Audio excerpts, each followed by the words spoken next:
नमस्कार विद्यार्थी मित्रांनो आणि वाचकांनो.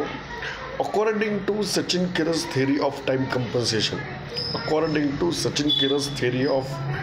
कंपन्सेशन न्यूटनीय मेकॅनिक्समध्ये जो एक सेंटर ऑफ मास किंवा सेंटर ऑफ ग्रॅव्हिटी हा जो एक पॉईंट आहे किंवा ही जी कन्सेप्ट आहे, हा सेंटर ऑफ ग्रॅव्हिटी किंवा सेंटर ऑफ मास जो आहे, हा सेंटर ऑफ मास किंवा सेंटर ऑफ ग्रॅव्हिटी ही पोझिशन ऑफ सन दर्शवते.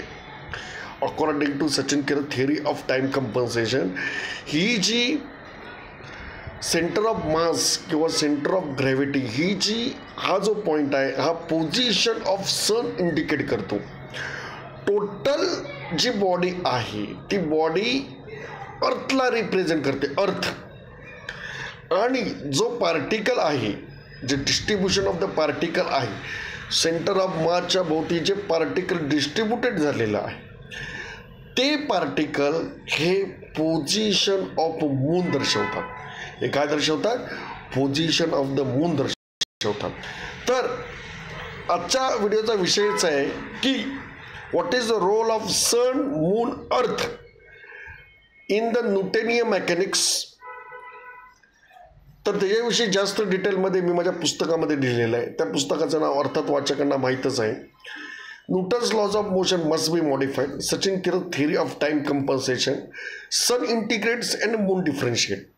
Newton's laws of motion must be modified म्हणजे काय की न्यूटनीय mechanics is the time mechanics. न्यूटनचे नियम आहेत ना, ही टाईम फॉलो करतो. अल्बर्ट आइन्स्टाईनचे नियम टाईम फॉलो करतो, पण न्यूटनचे नियम अल्बर्ट आइन्स्टाईनपेक्षा जास्त फॉलो होतात. अर्थात अल्बर्ट आइन्स्टाईनचं कॉन्ट्रीब्युशन कमी नाही आहे, पण टाईम जो आहे ना, तो बोथ न्यूटन आणि आइन्स्टाईन दोघांचेही रूल फॉलो करतो. याविषयी जास्त डिटेलमध्ये मी माझ्या पुस्तकामध्ये लिहिलेलं आहे.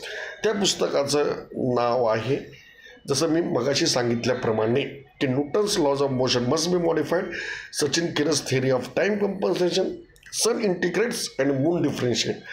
इथे सन इंटिग्रेट्स आणि मून याच्याविषयी जास्त डिटेलमध्ये मी माझ्या पुस्तकात लिहिलेलं आहे. तर वाचकांनी हे पुस्तक वाचावं आणि त्याच्या प्रतिक्रिया कळवाव्यात ही नम्र विनंती. थँक्यू, धन्यवाद.